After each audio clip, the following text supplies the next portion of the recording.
A while back, I was recommended the book Building the Green Machine, which I am still reading, but since then, I've been looking for other books based around drum corps. One of those books I found is called The Premier Drum Corps Guide.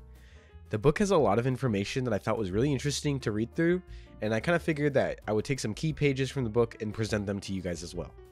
The book, written by a Premier Drum Company, which still exists today, claims to have detailed instructions on how to form a drum and bugle band in 6 weeks, how to choose instruments, as well as information on new style piston bugles. The type of ensemble that the book describes is indeed a drum and bugle corps consisting of drums and bugles, but it also mentions flutes as an option for creating a drum and fife corps alternatively. However, the book only details the techniques used in parade band setting, which does make sense as the book was written in the 1930s from the information that I was able to find. In the instrumentation section, the book details suggestions on the proper instrumentation for bands of different sizes, picturing examples for groups of 10, 17, 25, 31, and 49 members. Okay, those are some oddly specific numbers.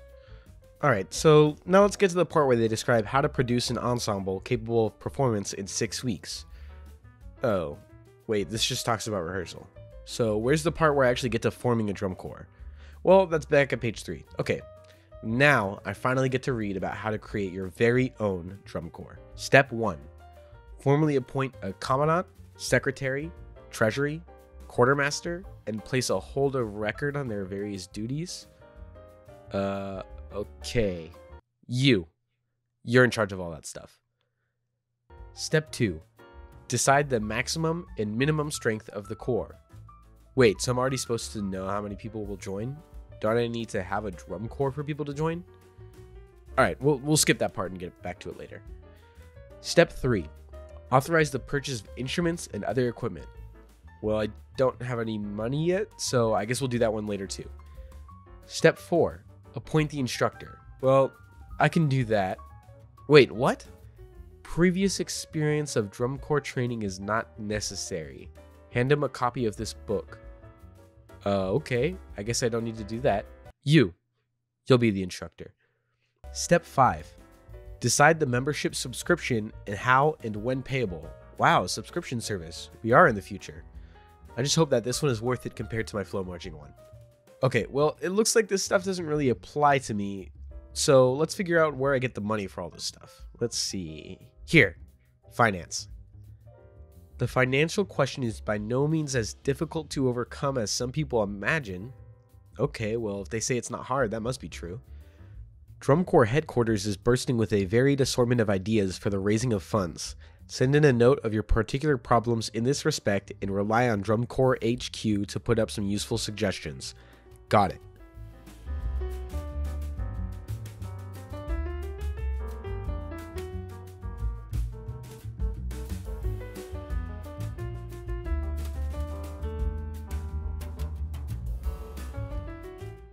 Okay, so obviously this book is very outdated, and no, unfortunately Drum Corps HQ did not send me a nice letter of how to make money to start a drum corps, even though I waited for it.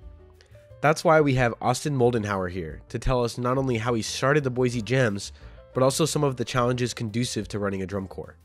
Alright, so hello Austin, could you please introduce yourself for us? Hi, my name is Austin Moldenhauer. I am 22 years old. I study music education at Boise State University. I am also the founder and corps director of Gems Drum and Bugle Corps here based in Boise, Idaho. Awesome. So from the beginning, what was the process like to kind of start that drum corps? Yeah, so that that question very it's very complex. There's a lot of layers to it. So most areas, in my opinion, obviously could benefit from having a drum corps, but I knew mine in particular was kind of in that stage of like, this is when we need to do it. And so that was an element. And also I've just always had that like just desire to start a corps ever since I marched. I marched with the Colombians for 2 years. And so I just really wanted to be able to provide that opportunity to more people and just overall make it more accessible and more available to more people was basically the just, background goal, I guess you could say. like, then COVID hit, like after my first few years with Colombians, and it was kind of like, well, obviously can't march. So, I didn't march for a few years, and then we got to see um, drum corps again. I believe it was 2022 when they came through Boise again, and I was just like, okay, yeah, I've been missing this. Like, Yeah. I need to get back involved. Like, am I gonna march? What am I gonna do? And for me, I had actually gotten married over that span of time and things like that. And I was just like, marching for me, I was like, I don't know if that's really in the cards for me, even though I technically was not aged out or anything. So I was kind of like, hmm, like, what am I gonna do? Like, you know, to get back involved again. And I had already been teaching at some local high schools and writing drill and stuff like that for a while. And I just kind of was like, let me look into some stuff. And so I basically started like the craziest rabbit trail research spiral that anyone has probably ever done. I remember even joking with my friends when I marched, like, hey, one day I'm going to start a corps and they're going to be called the Gems, guys. Like, and they'd all laugh at me or whatever. And I'm like, it was a big joke. And then I was like, actually, I was like, I think this is possible. Yeah. And so I start doing research. I start doing like, and when I say research, I mean like research. I start really digging into the business side of nonprofits. I start really digging into researching the tax codes. Like, I read so many IRS documents, my eyes started to bleed. Uh, but it was really helpful, actually. Like, being able to have that background knowledge was honestly crucial for me. And I prefer having all of like the pieces to the puzzle, and then I like get as much as I can, and then I start like to formulate something. So basically, I go through all that work. I file to get incorporated as a nonprofit in my state and with the IRS and the national, all that 501(c)(3) and all that. It's said on the website that it's going to take maybe a few months to respond and all that. And so that's honestly another reason why I was like, oh, that's okay. Let's just get the process started. We can kind of start small. Um, I had started a social media page for the Gems and started, marketing like, hey, this is what we're going to do. This is what we're going to try to do. We don't know when yet, but, we're just kind of here. So, and I was planning on appearing at some local competitions in the fall, like trying to get a booth there. I know people, I've got connections, that sort of thing. But then I get an email in less than 48 hours, Oh, wow. and from both my state and from the actual IRS, like with our approved nonprofit status and approved everything. And so I was kind of like, oh, wow. Like, okay. I was like, okay, I guess we're going to get started a little bit sooner than I thought. And so it really started to pick up speed from there on to like, we had our first camp in January of the next year. And at that first camp, we had 15 kids, getting it started in an area where there's so many kids where I live that just don't even know what drum corps is. Like, either the directors don't talk about it, they don't, encourage it, or maybe they just haven't, had a great way to encourage it. I mean, you'd have to drive 4 hours both directions from where I live to get to the nearest groups.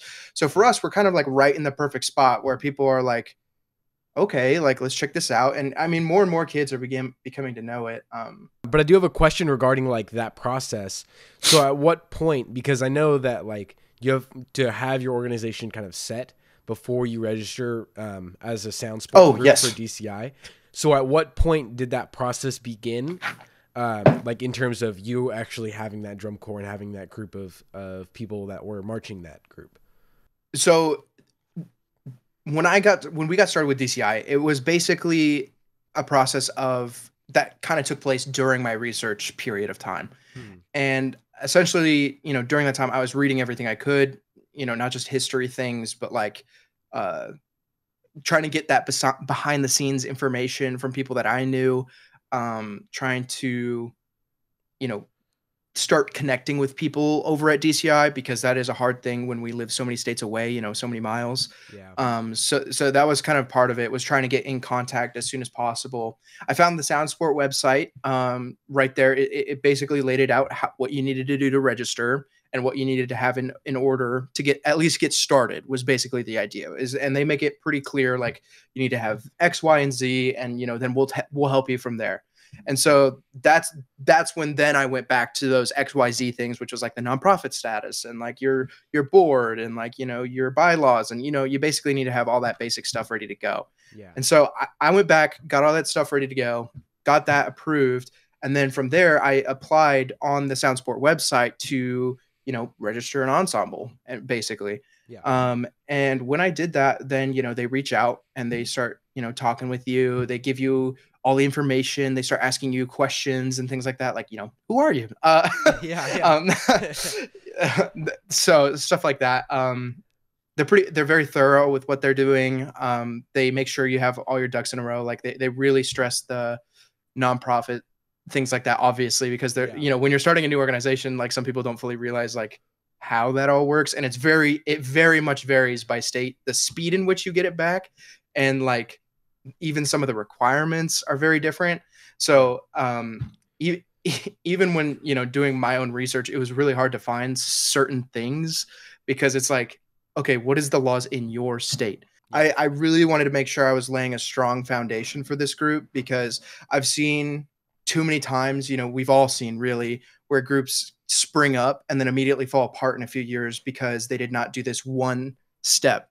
So then when I reached out to DCI, they were really happy because I had actually put in the footwork on my end of things that they weren't going to have to help push me through. There's a lot of things that are required of a group in DCI and even in the marching arts in general that are going to be, they're going to make sure you have them, and they're So, going I mean, to, that's great that they kind of help you along that process and make sure that everything is done first.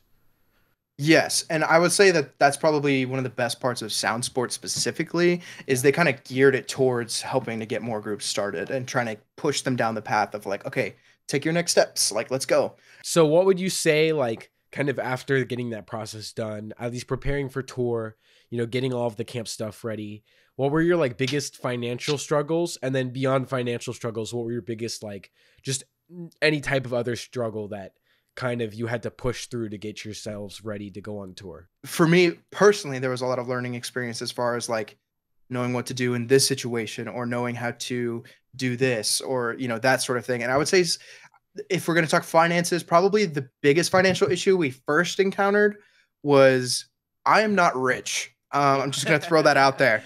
And so since I'm the one pushing and pioneering this whole thing, I did not have a ton of money to throw behind it. I obviously did what I could. And, I had to pay for like the filings and all that to get started, which is like a few $100 and stuff like that. Yeah. Even registering with SoundSport is a few, like 150, 200 or something. I don't remember. But it basically is like, I threw that down and then it was like, okay, here we go. So then my next step was like, oh, well, I got to track down instruments we can use. I need to track down equipment that we can use. I need to call some people, maybe ask if we can borrow some things. I have to find camp locations. And I tell you, like my brain just starts like turning with that stuff. Even like now, that is so much like more second nature for me. Definitely the biggest financial struggle was just not having a huge fund to start with. Yeah. And so, I basically did everything I could to get things donated, borrow things, ask for things in exchange for services that either I myself provided or like things like that. I'm like, I'll help you out with whatever if I'm able to do this, or like Yeah. that sort of thing. And like really just I think it really like it came down to just being humble enough to ask. And not being like, oh well, I'm so stuck up, I would never ask for help. Like, Yeah. it's more of like, please help. Like that would be great. For us, one of our challenges was like, we had to find places for tour because our tour last year, DCI did canceled the Northwest tour. Sad. But we were actually able to go on a little mini tour with Cascades. They did a little like Cascades and Friends tour that basically just was all the Northwest shows again, which was awesome. So we did like Tri-Cities, Boise, and then our actual DCI show was in Salt Lake, because I was the only one that was close enough to us for us to get to. But like we were tracking down housing and stuff like that, and I'm like calling all these people, and like a lot of the high schools, like at least around where we are, were quoting like $2,000 like a day, Yeah. which is like whoa, like for us, like when we're trying to keep tour fees low and stuff like that, it just It was that adds that up quick. a pretty like consistent pricing from a lot of the high schools that you were getting in like all of the areas, or is it kind of vary like from region to region? It varies a little bit, but it's all in that like $1,500 to $3,000 a day Yeah. range, which is Wow. like when you really add that up, if you think about it for some, other groups, I'm sure some people get deals, but from what I've heard is it used to be that pre-COVID, that number was significantly lower, like Yeah. significantly. I don't have any, I wasn't doing it then, so I can't confirm that, but I'm talking like less than half that. Yeah. Like even the other day, I was looking into trying to get us a facility for a camp that's coming up, and they were like, "Oh yeah, that'll be $2,000, and it'll be another 5,000 or another $1,000 if you want to use the bathrooms for a day, not even overnight, for a day." Oh, that's not even including overnight prices. No, So when you get no. into overnight prices, what are the costs on It, that additionally? I have not personally gone through with that because Yeah. I see those day prices and I'm like, that's not going to work for us. I know with our budget, that's just not what we're looking for. Yeah. And so I really had to do a lot of research on like creative business strategies and things like that. But like something that we found out that has been very beneficial to us is a lot of churches are more than happy to help out, which is Yeah. great. And so like they're willing to either give us a really good deal, or a much more realistic price, and or sometimes they just let us use it and like for free. It's just that sort of thing. Like that's what I've found has been like the routes to go, and usually it ends up being better than anything we could have paid for. Yeah. Like and so it's kind of like you just have to put in the work, like the footwork and like the relational work Yeah. beforehand. For food, like we just simply put it out there like, hey, like, we're trying to reduce our costs, keep costs low. Like, would any of the parents or anyone who's interested in supporting us like to donate us any food? And we got like 80% of our food donated or Yeah. something like that. And so that cost just went, like, and so we eventually ended up getting it to where it was like, I think it was like 15 to 25 cents a plate. And we always had Oh wow. seconds and thirds. So it was like insane.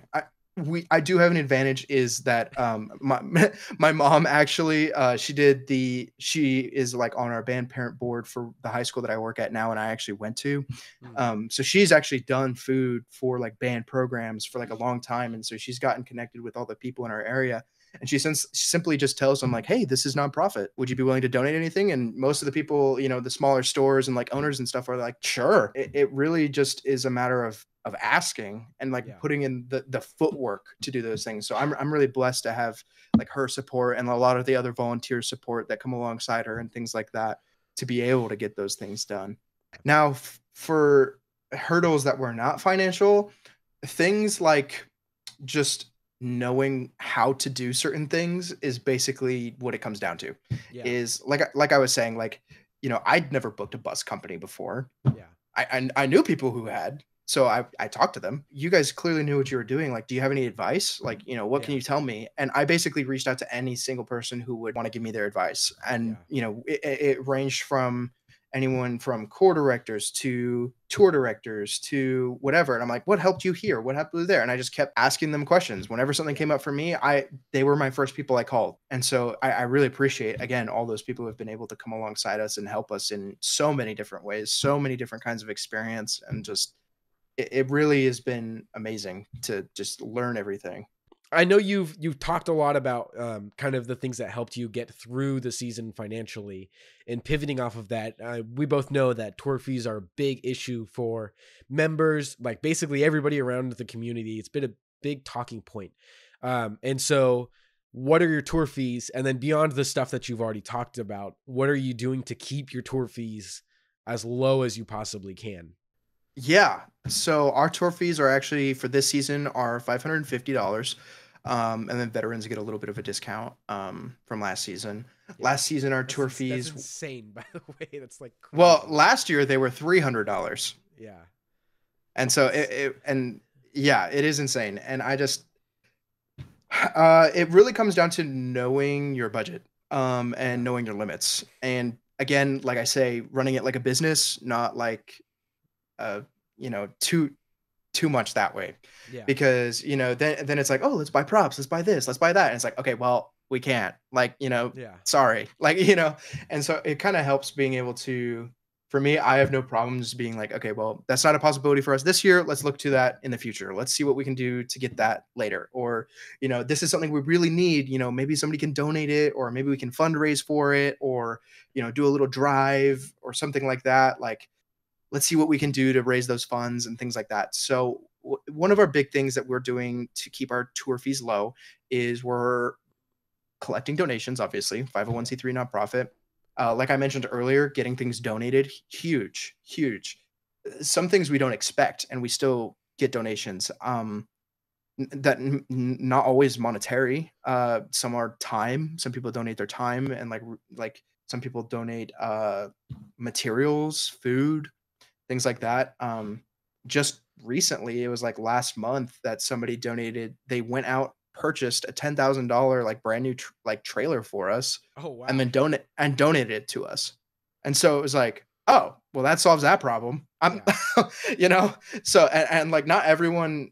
That's not always going to happen, obviously. And so we're so blessed to have people like that who are supporting us. So like now that you're in your second year, and I know you've talked a little bit about this, but now that you're in your second year, and it seems like you guys are in a position that, I mean, at least for with all that we've talked about, I see for like a future for the Gems at least going on from now.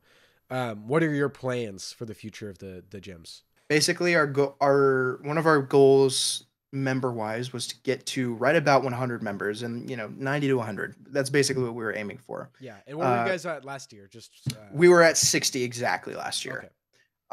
And so that's something to think about for other folks, is like it really comes down to busing when you're talking about numbers. And so Mhm. really when we wanted to go, we can't really grow past 60 without getting another bus. Yeah, And so I'm like, okay, well, the next logical conclusion with the buses that seat like 55 is like the average. So that's going to be, about 100 is what yeah. we want to aim for. So basically that was our first goal, is continue to grow, is basically what we're trying to do, and continue to create opportunities for folks who may not have that automatically, whether that's financially or travel or whatever, just doing whatever we can. Basically, anytime somebody reaches out and they're like, hey, I really want to join, but I don't really know how, I don't know where to get started. It's collaboration between like us, like it's just like us as a staff are like, okay, what can we do to help? Like, let us know. We want to make this possible for you. So like for you, you see it as more of an educational experience for your members for now. Yeah, and I think down the road we'll eventually hit into that competition streak. But I think, yeah, we're really focused on the member experience and doing what we can to improve that. And again, keep those costs low for as long as we can. Some things at some point, if we don't get a certain amount of donations that we need, we're gonna have to up those going forward. It is very important to me personally, because I just don't know how accessible it is for your average just American household to be able to Yeah. afford Yeah, $5,000 for a kid I in a did a video summer. on that a little while ago, and it's like straight up. I mean, minimum wage federally is like $7, right? And I Yeah. did a video, and it was like, let's say you do $10 an hour, and you're not getting taxed, period, because you're just like in who knows where they just don't do income tax, and it was like it's gonna take like 6 months straight working to like make that much money for tour. And so yeah, I mean, like seeing your guys' tour fees is really inspiring, because it's like I personally, it hits home because I got priced out my final year of like, oh, I couldn't afford to march, and I went in debt the previous year to just march at all. And so I mean, that's a really great thing that you're doing for your community and for your members also. Yeah, and it's really important to me for like that exact reason, is there is ways for us in keeping it, you know, less expensive. Granted, we're not gonna go to Indy. We can't. Like Yeah. that's just not feasible with the budget we do. And so like we focus on our Northwest like regional based tour. And some people think that that means it's less of an experience, but in my experience when I marched, I also did a regional tour. And for me, it gave me just as much positive experiences as someone else, and and it really appeals to different groups of people. Some Yeah. people really want a full tour, and so I think they're more willing to pay a larger price for that. It's DCI is like, now we have the world class of like, kind of branching off topic from starting a core, but it is a really important topic of like DTI has now gone from the world class and open class a little bit of, okay, we're going on a tour around the entire country, and then we're going to end Yeah. there every year. And so that is big for the spectacle of like, hey, if I'm in Texas, I want to be able to see every core. And so every core has to branch their way out to bring that to me.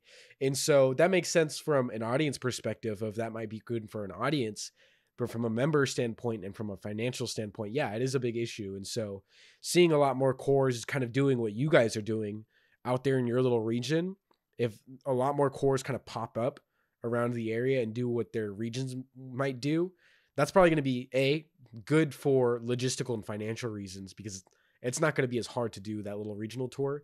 But for members, like Yeah, it sucks not doing a national tour, but would you rather not do a national tour and actually do something, or just get priced out because you can't afford that?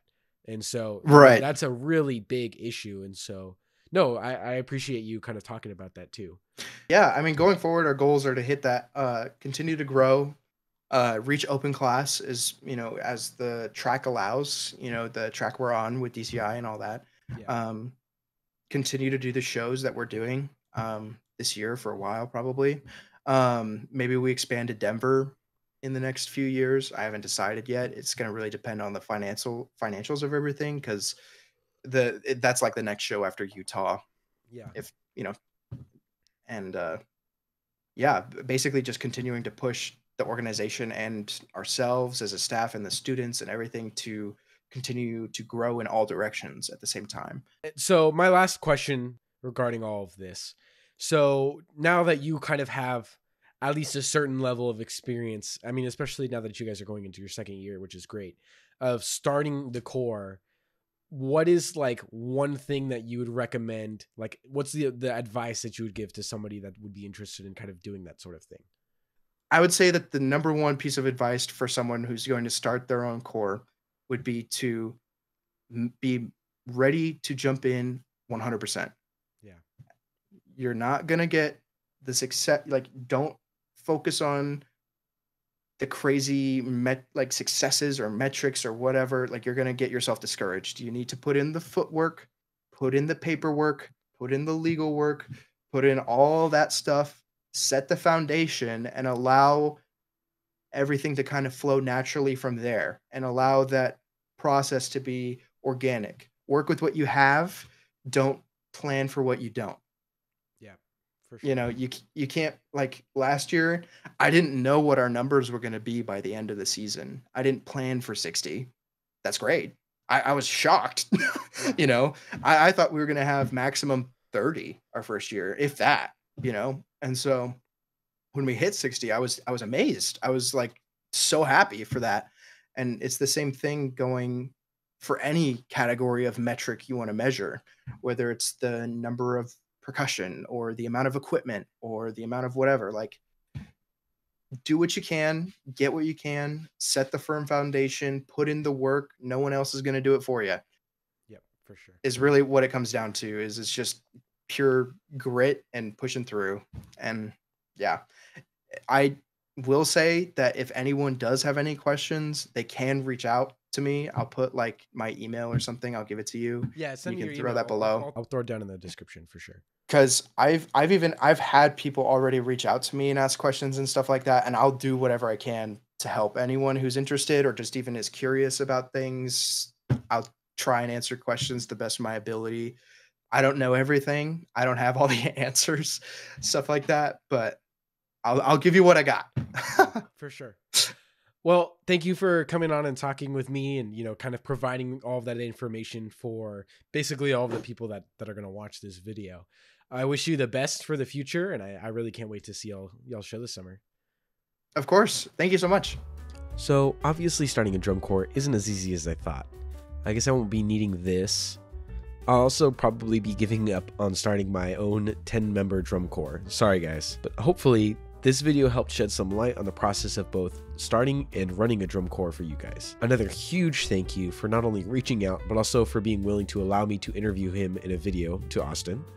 What Boise Gems is doing for their members and their community is really great, and it was really inspiring to kind of talk and hear about what they're doing. Be sure to send them your love and support, and I'll leave a link to their website and Austin's email in the description. I'll also be leaving a link to the Premier Drum Corps Guide if you're interested in reading the full booklet. Other than that, I hope you guys enjoyed the video, and if you did, be sure to subscribe and ring that bell icon to be notified every time I post a new video. See y'all next time.